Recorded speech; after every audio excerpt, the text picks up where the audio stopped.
Indore has made history in India again. It's no longer just the cleanest city in India or the hometown of Zakir Khan. It is now India's first city to launch green municipal bonds for retail investors.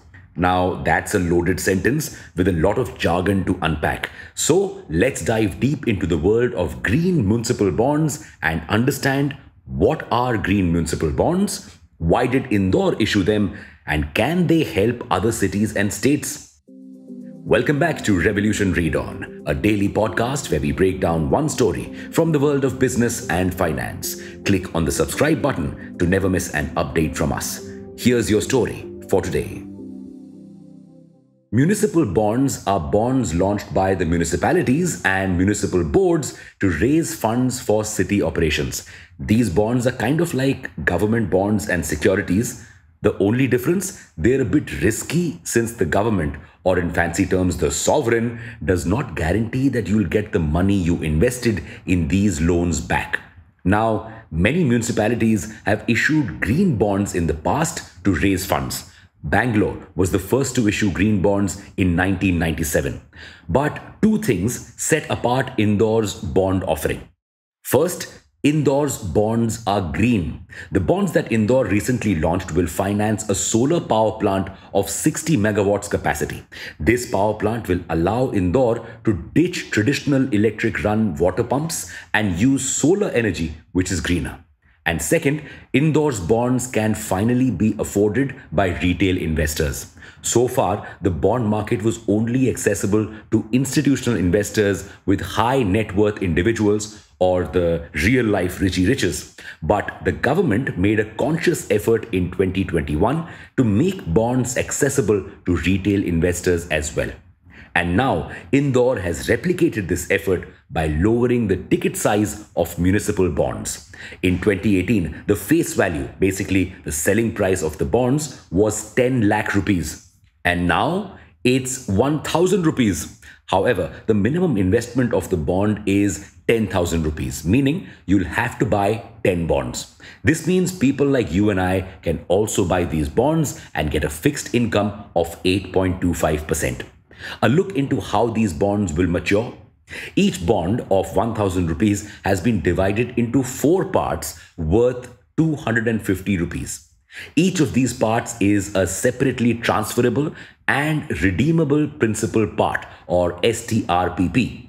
What does that mean? It means that you can choose to sell your bond in parts. You can choose to sell 3 parts of the bond and just keep 1. Or you can wait for the parts to mature and redeem them. Each of these parts has a different maturity date. The initial issue for sale of these bonds is now over. It happened between the 10th and 14th of February. It was oversubscribed by 5.91 times. The bonds will now be listed on the NSE. The move is great for retail investors who are interested in getting a higher fixed income than they get from FDs and saving accounts. But what's in it for Indore? Why did it have to launch bonds to fund a critical infrastructure project? Shouldn't it rely on its revenue to fund such projects? States have been seeing a major decline in revenue due to 2 factors: COVID, which stalled the economy, and GST, which took away a lot of taxes from the states. So states don't have a lot of money left for infrastructure development. But the need for infrastructure development is rising thanks to rising urbanization. Between 2010 and 21, India's urbanization rate increased by 19.6%. So states need to develop urban infrastructure ASAP to keep our roads clean and free of potholes. How to do this? They can either keep waiting around for state grants and funds, or they can do something about it themselves. Cities like Indore have chosen the latter option, and the move benefits us all, no? Cities and states get funds faster for projects, and us, we can fund pothole-free roads and earn fixed income at the same time. Win-win, right? So, more and more states and cities are now opting for such bonds. But even though municipal bonds have seen a rise, Indore's was the first one catering to retail investors. Outside India, 55 to 60% of municipal bonds are held by retail investors. This needs to change.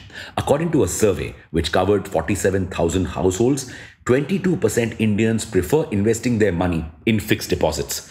The only other investment option that ranked higher was mutual funds at 31%. So, launching more such municipal funds could spur more investment in India. The municipal bonds route makes more sense for states than waiting for grants or interest-free loans from the government. Let's take Indore's example. It could have waited around for funds and continued paying 25 crore rupees for pumping water. But by launching the project fast, this cost will cut down by 4.3 crore rupees per month. So, Indore will save more than it spends on interest. Plus, with the launch of solar projects, it will get carbon credits. It can sell these credits and earn more money. But will retail investors actually invest in such projects? Well, these investments can be risky since repayment is not guaranteed by the government. But so far, no municipality has defaulted on its payment. And the Indore municipal bonds have attracted a lot of retail investors. The category was oversubscribed by 5.78 times. So the future seems bright. Let us know if you have invested or would be willing to invest in such bonds. And for now, it's a wrap. Thank you for listening to this episode. We'll be back with more tomorrow. Until then, read on.